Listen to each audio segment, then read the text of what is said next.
limits, right? Remember the epsilon delta stuff? Epsilon delta stuff is a lot harder than taking standard limits, right?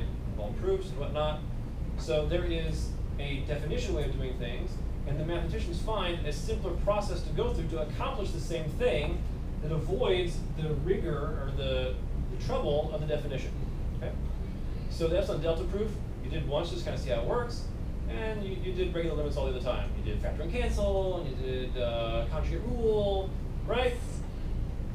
And then they also take even fancier limits. What will you do? Oh, I know L'Hopital's rule now. It's going to knock these out like nothing. Pow, pow, pow. Derivatives inside limits. Woo, look what I'm doing. Magic, practically, right? Okay, so limits got easy.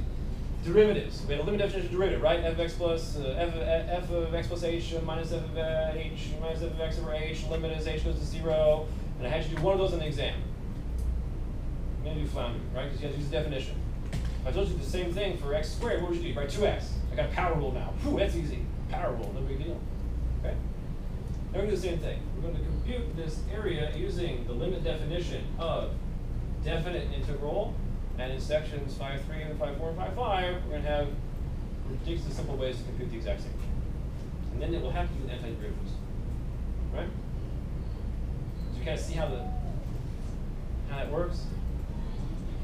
We're going to formally use this to find what most people would say is, well, I just take an antiderivative, plug in b and a, and subtract the two. Right? For those of you who know fundamental theorem of calculus. Okay? So there's a much easier way in the next section, but we're going to do the hard way right now. Are you ready? Good. Here we go. Are you going to raise it? Okay. It's this, that.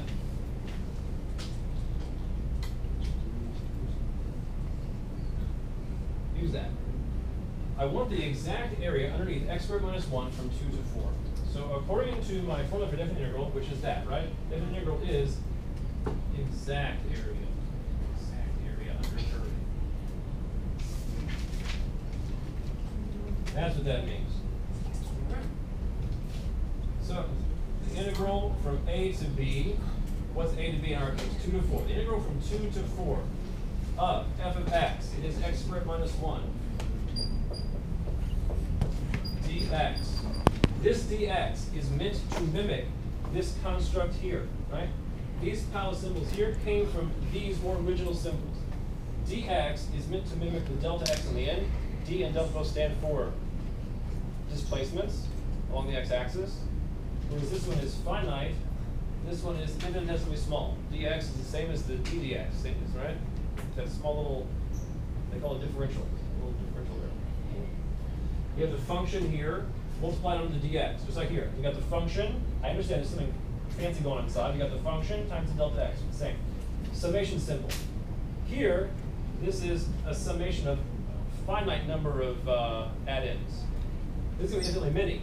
So what they did was they extended the jagged, I might say discrete-looking sigma symbol into a curvy, smooth-looking S symbol. But they are the exact same thing. They mean the exact same thing. And integral, all it does, this symbol, it adds up a bunch of stuff. The difference is, without the limit here, it adds up a bunch of finite stuff.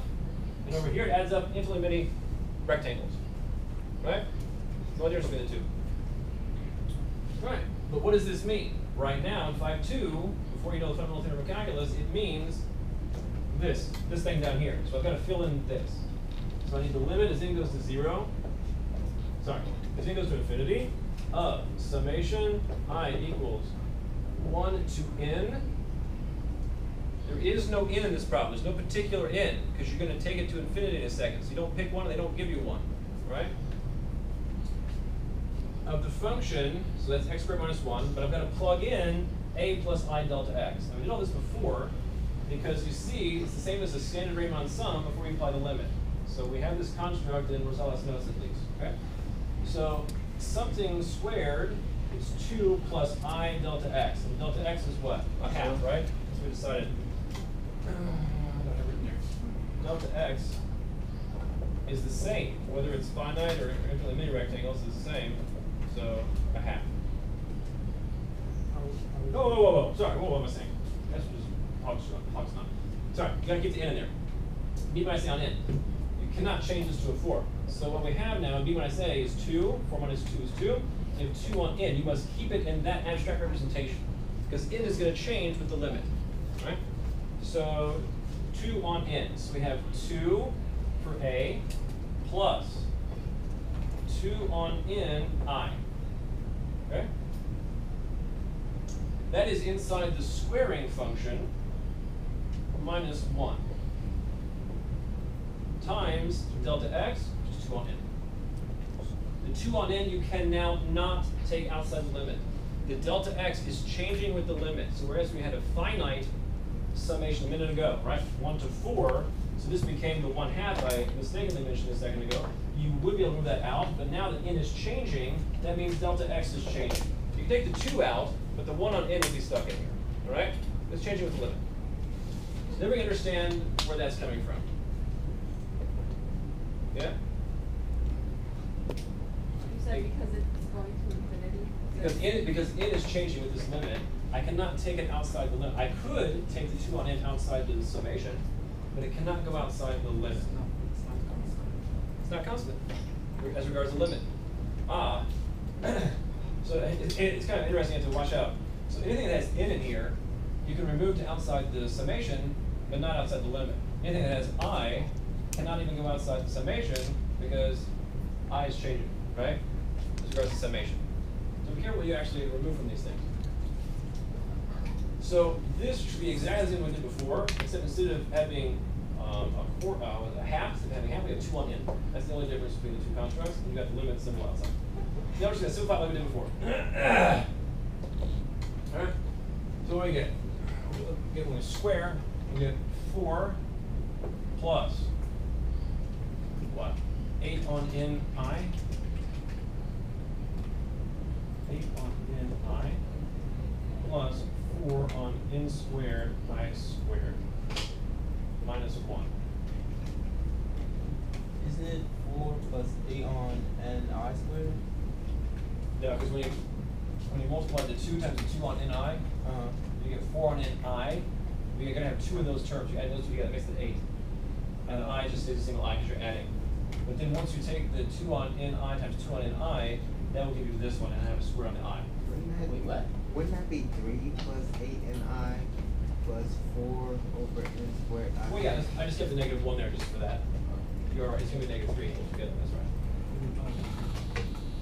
Is that? That's a negative 3. Wait, you figured what I meant. Okay, so when you make that square, then it goes 2 on n I times 2 on n I, right? Well, you got to FOIL it out. You got to FOIL that thing out of the way. So you get 2 times 2 is 4. First one. Okay. You get 2 times 2 on ni. So that's plus 4 on ni. You get 2 plus 2 on ni, you're going to get another one. Okay. This is what Baker was talking about a minute ago, right, Baker? Okay, makes 8 and 9. That's the same. And then the last one is the, right, and now you multiply these two together, that gives you that one. Okay. Square. Okay. That's that. So we got minus 1 and 2 on the other side of the whole thing. Limit notation and summation notation, respectively. There, and 1 to n. All right. That's the next step, just to expand it out. If you're trying to get a polynomial in I, that's how I described it before. A polynomial in I is what you're going for. So let's go ahead and keep simplifying this. Baker says 4 minus 1 is 3. And the 2 on n can move outside